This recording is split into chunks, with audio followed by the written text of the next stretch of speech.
नमस्कार विद्यार्थी मित्रांनो, आज आपण statistics in business and industry या विषयावर चर्चा करणार आहोत। या विषयाचं महत्त्व तुम्हाला मुद्दाम सांगितलं पाहिजे असं नाही, तसं ते उघडच आहे, तरी देखील एक दोन मुद्दे मी सांगतो। पहिला मुद्दा असा की आपण स्टॅटिस्टिक्स हा विषय वापरून उद्योग आणि व्यापार या दोन्हीमध्ये इफिशियन्सी कशी वर जाईल, फायदा कसा वाढवता येईल असा विचार करणार आहोत। आणि लक्षात घ्या, कारखाना एखादा जास्त चांगला चालला म्हणजे या समाजामध्ये नवीन संपत्ती निर्माण झाली आणि मग ती संपत्ती पाझर सर्वांच्यापर्यंत पोहोचणार असं आता आपण गृहीत धरत आहोत। दुसरी गोष्ट म्हणजे तुमच्या माझ्यामुळे जेव्हा एखाद्या कारखानदाराचा फायदा होईल, एखाद्या व्यापाऱ्याचा फायदा होईल, तेव्हा त्याचा काही हिस्सा आपल्या वाट्याला येईल का नाही? तेव्हा आपण हे जेव्हा शिकू तेव्हा आपल्याला नोकरी मिळण्याची शक्यता वाढते।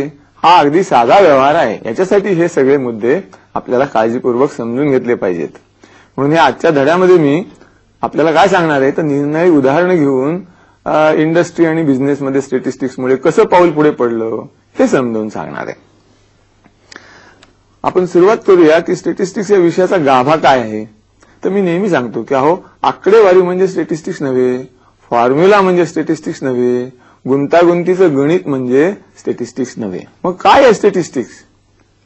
तर स्टॅटिस्टिक्स या विषयाचा गाभा study of variation, variety is the spice of life असं आपण म्हणतो, पण variety is also the fundamental thing in statistics.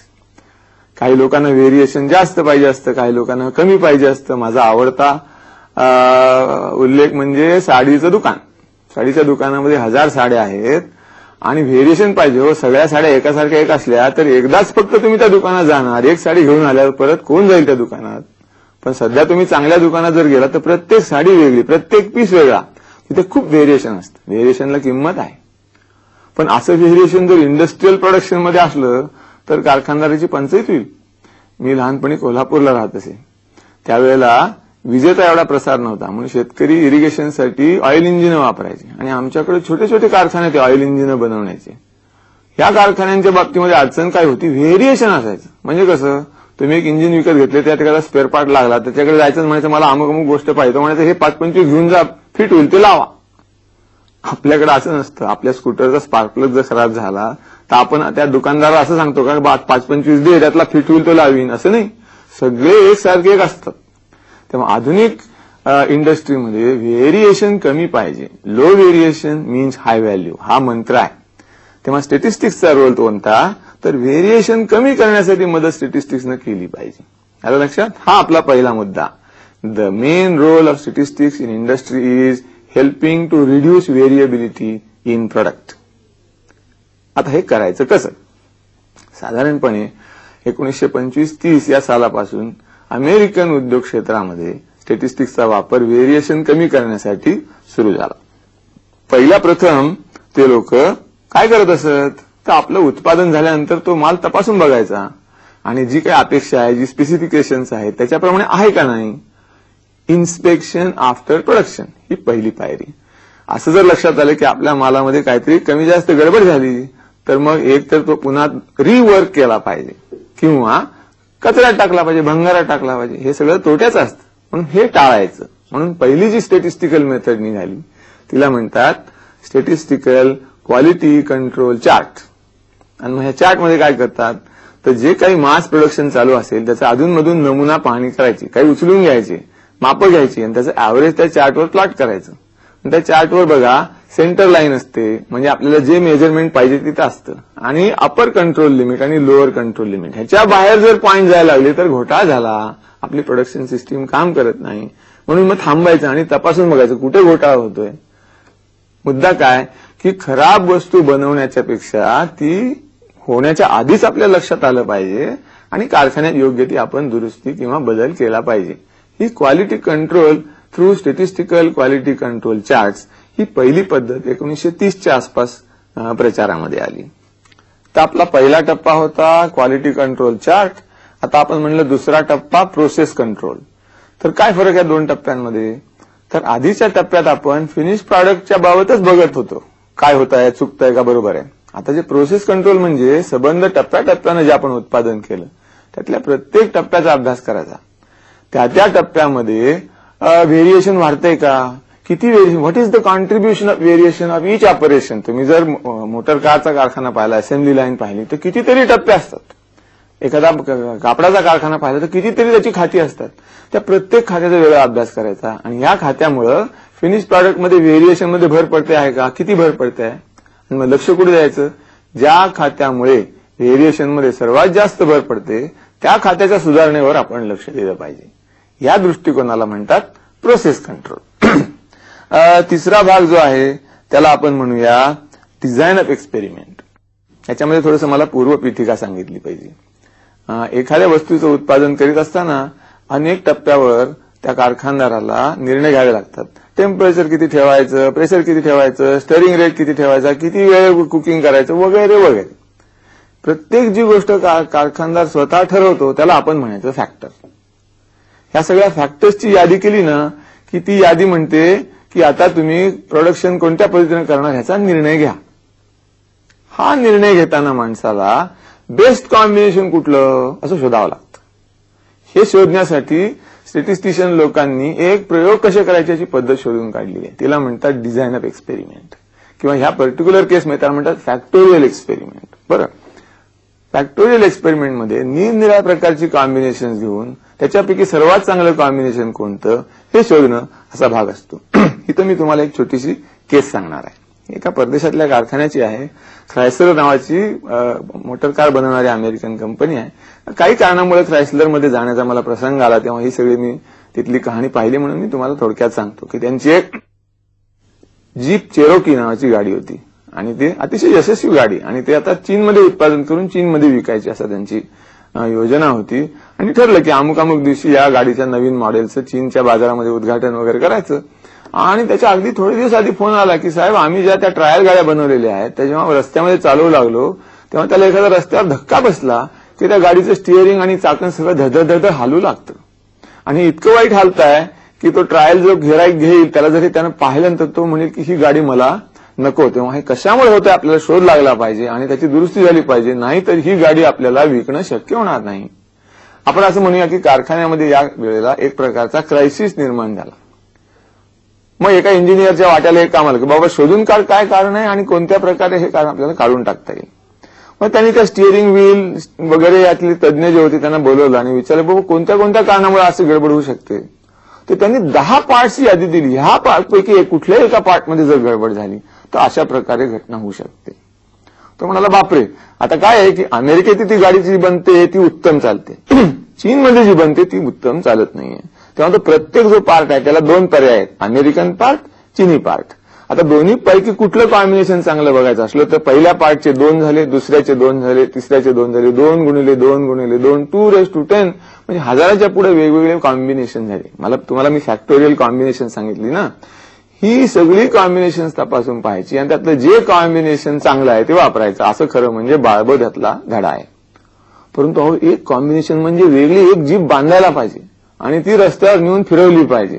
हजाराच्या वर जीप गाड्या नुसतं या तपासणीसाठी बांधायच्या प्रचंड खर्चिक काम आहे, थोड्या दिवसात होणार नाही. म्हणजे मग आपलं जे काय ठरलेलं होतं अमुक तारखेला आपण ही गाडी बाजारात आणायची सगळं थांबावं लागेल अशी परिस्थिती आली. काय उपाय? मग त्यांनी एक स्टॅटिस्टिकल कन्सल्टंट बोलवला. त्यानं एक प्लॅकेट बर्मन डिझाईन म्हणून एक तांत्रिक प्रकार आहे, त्यानं त्यातले हजारातले 10-12 प्रकार निवडले. एवढ्या गाड्या बांधून घ्यायच्या. त्या गाड्या बांधल्या, त्या गाड्या रस्त्यावर चालवल्या, त्यांचं व्हायब्रेशन मोजलं, त्याचं अनालिसिस केलं आणि तो म्हणला, आम्ही त्याला मेन इफेक्ट म्हणतो. हे सगळे तांत्रिक शब्द आता काय एकदम सांगता येणार नाही. एका पर्टिक्युलर बेरिंगचा मेन इफेक्ट सिग्निफिकंट येतो म्हणला. म्हणजे आम्हाला असं वाटतं या बेरिंगमुळं हे व्हायब्रेशन येतंय. मग ती चीनी बेरिंग पाहिलं, अमेरिकन बेरिंग पाहिलं, त्याची तुलना करून पाहिली. त्यांच्या लक्षात आलं की चीनी बेरिंगचं उत्पादन हे सदोष आहे. मग त्या माणसानं बेजिंगला फोन केला की साहेब आम्ही आता एअर फ्रेटनं अमेरिकन ही बेरिंग्स पाठवणार आहोत, तेवढी फिट करून गाडी बांधायची आणि रस्त्यावर ट्रायल करून पाहायची. तसं केलं, आनंदी आनंद झाला. काय तात्पर्य? तात्पर्य असं की एखादी अडचण निर्माण होते तेव्हा जी फॅक्टोरियल कॉम्बिनेशन शक्य आहेत त्याच्यापैकी चांगलं फॅक्टोरियल कॉम्बिनेशन कुठलं हे जर आपण शोधलं तर त्याच्यामधून त्या उत्पादनाच्या दोष काढून टाकण्याला भरपूर उपयोग होतो. ह्या आपल्या केस स्टडीचा हा अर्थ आहे. फॅक्टोरियल एक्सपेरिमेंटचा कसा उपयोग करायचा हे आपण पाहिलं. आता आपण जपानी मंडळींनी याच क्षेत्रामध्ये आणखी काय प्रगती केली हे थोडक्यात बघणार आहोत. हे काम करणाऱ्या, हे संशोधन करणाऱ्या जपानी माणसाचं नाव टागुची. हे आता जगामध्ये नाव सर्वत्र प्रसिद्ध आहे. काय या माणसाने विचार केला? लक्षात घ्या, दुसऱ्या महायुद्धानंतर जपानी अर्थव्यवस्था अतिशय अडचणीत होती. जपानी कारखान्यांची रेप्युटेशन चांगली नव्हती. कचकड्याचं अगदी बेकार वस्तू ते बनवतात अशा प्रकारे लोक मानत असत. आणि त्यानंतर 20-25 वर्षामध्ये जपानी कारखाने हे जगामध्ये नंबर 1 ठरले. एवढा बदल क्रांतिकारक जपानच्या औद्योगिक उत्पादनामध्ये, गुणवत्तेच्या, क्वालिटीच्या संदर्भामध्ये कसा काय झाला असेल, ही अगदी अभ्यास करण्याची बाब आहे. एक त्यातला महत्वाचा भाग म्हणजे या टागुची या ग्रस्तांनी आणलेल्या नवीन संशोधनात्मक कल्पना. टागुची काय म्हणाले? त्यांच्या कल्पनेला आता रोबस्ट डिझाईन अशा प्रकारचा शब्द वापरला जातो. थोडक्यात मी त्यांची कल्पना समजून सांगतो की आपण जेव्हा कारखान्यामध्ये काही उत्पादन बनवतो तेव्हा काही गोष्टी आपल्या हातात असतात, काही गोष्टी आपल्या हातात नसतात.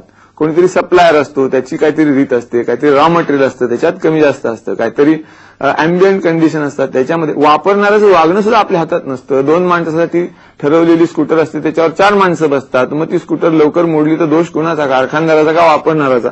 अशा प्रकारच्या गोष्टी असतात. ह्या सगळ्या उत्पादकाच्या हातात नसलेल्या ज्या गोष्टी आहेत त्यांना आपण म्हणतो नॉईज. बरं का? टागुची यांनी असं सांगितलं की आपलं उत्पादन नंबर 1 होण्यासाठी त्या लोकांना दोष देत बसण्यापेक्षा आपणच अशा प्रकारे डिझाईन केलं पाहिजे प्रॉडक्टचं की त्यांनी काही पुढे मागे जरी केलं तरी आपला फिनिश प्रॉडक्ट मात्र उत्तम होईल. याला म्हणतात रोबस्ट डिझाईन. आणि हे रोबस्ट डिझाईन कसं काय मिळवायचं? तर आपल्या हातात ज्या गोष्टी आहेत, फॅक्टर कॉम्बिनेशन्स आहेत, त्या प्रत्येक फॅक्टर कॉम्बिनेशनची ट्रायल लोकांची वागणी किंवा आपल्या हातात नसलेल्या गोष्टींच्या निरनिळ्या लेवल्सवर ट्राय करायची. आणि जिथं इनसेन्सिटिव्ह आहे, जिथं दुसऱ्यांनी काही केलं तरी आमच्या प्रॉडक्टमध्ये काही फरक पडत नाही, असं जे कॉम्बिनेशन आहे ते वापरायचं. अशा प्रकारची ही टागुचीची फिलॉसॉफी आहे. आणि मी एक थोडक्यात उदाहरण सांगतो म्हणजे त्यातून ही कल्पना जास्त स्पष्ट होईल. तर ही एक जपानी कंपनी आहे इना टाईल्स नावाची. ही पाठ्यपुस्तकांमध्ये ही उदाहरणं लोकांनी सांगितलेली आहेत. ह्या टाईल्सच्या बाबतीमध्ये काय घडलं तर त्यांच्या ह्या सिरॅमिक टाईल्स असतात. आपण सुद्धा हल्ली सिरॅमिक टाईल्स मोठ्या प्रमाणावर वापरतो. त्यामुळे ह्यांच्यावरचं पॉलिश, ह्यांचं माप, ह्यांचं कोळंब्यामध्ये असणं, रेगेत असणं, काटकोनात असणं, हे सगळं त्यांच्या गुणवत्तेचे भाग आहेत. तर ही टाईल जी आहे तिच्यामध्ये शेवटच्या टप्प्याला ही टाईल एका भट्टीमध्ये भाजून घ्यावी लागते. तर या इना टाईल कंपनीचं असं झालं की ती टाईल त्यांची कुठंतरी वाकत असे, कुठंतरी त्याचा आकार बिनसत असे. अशी टाईल कोण बाजारात विकत घेणार? त्यामुळे सगळं फुकट जात असे. म्हणून त्यांनी एक आपला गट निर्माण केला. मग कशामुळे हा घोटाळा होते शोधून काढा. या गटानं पुष्कळ संशोधनाच्या शेवटी असं पाहिलं की घोटाळा आपल्या भट्टीमध्ये होतो, फर्नेसमध्ये आपला घोटाळा होतो.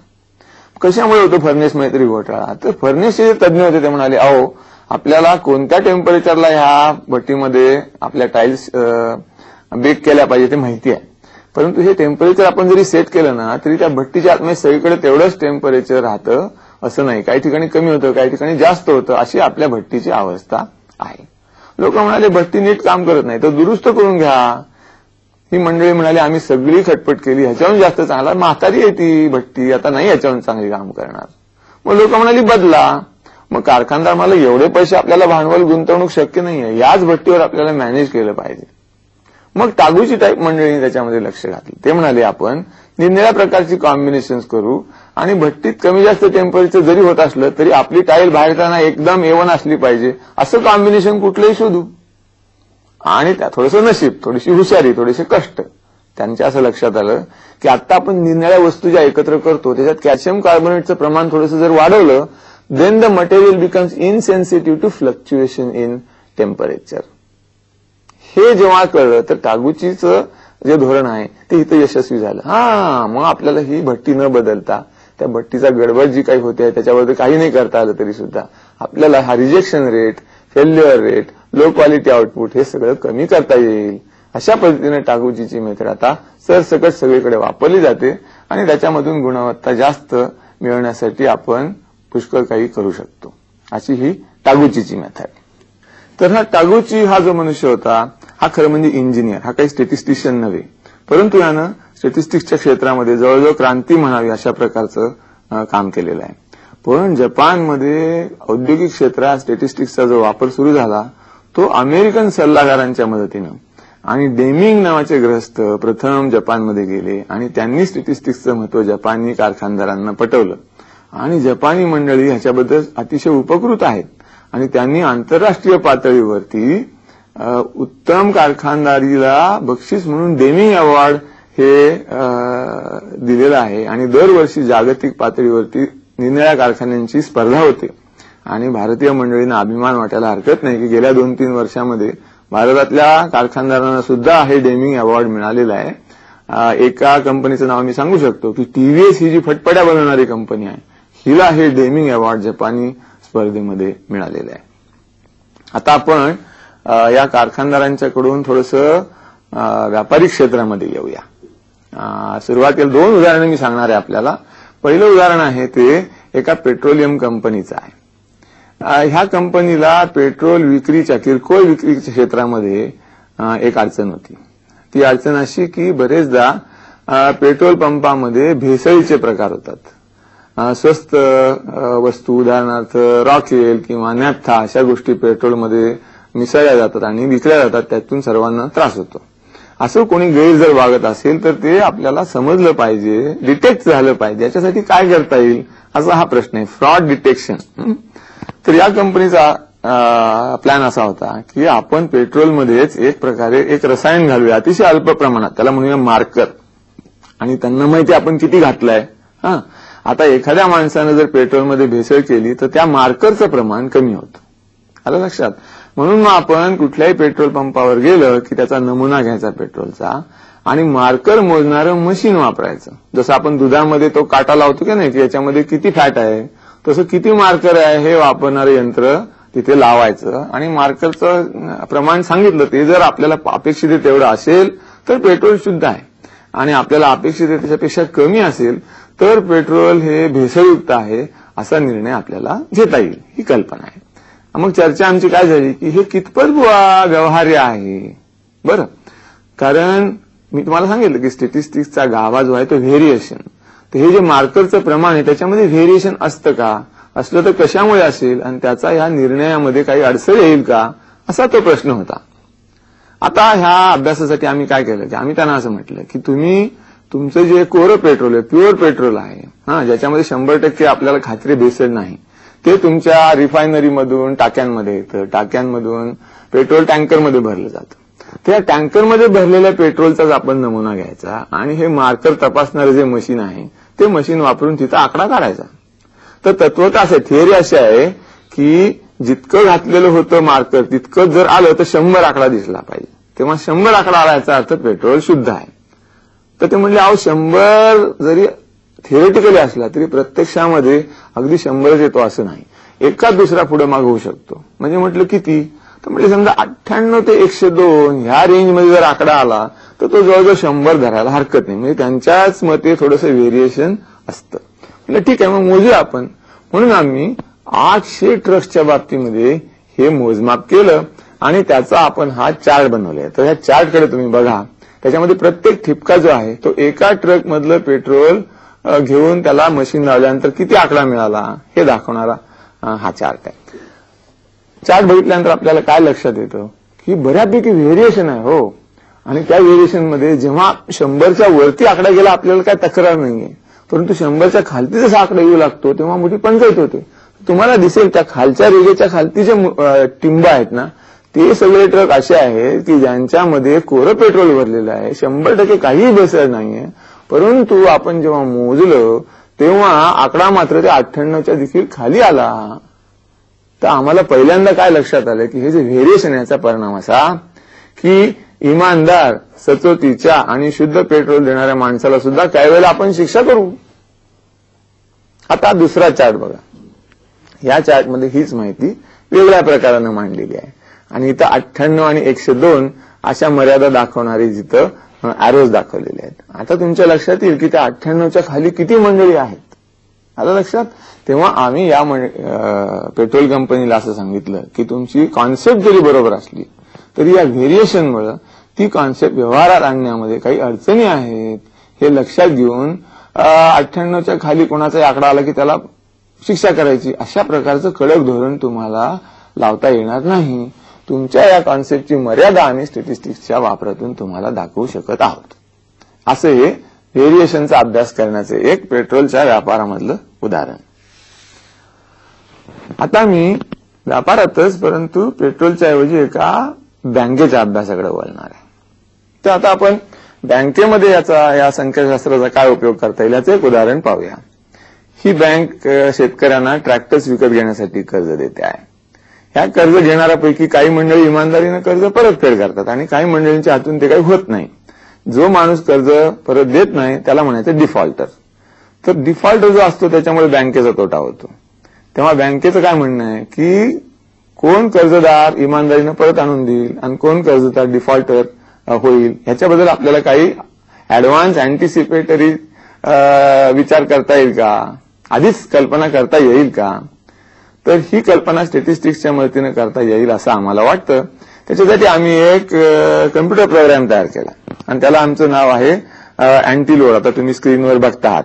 त्या अँटीलोड हा जो शब्द आहे तो अँटिसिपेट लोन डिफॉल्ट या शब्दांच्या मधून अक्रॉनिम म्हणून हे तयार केलेलं आहे.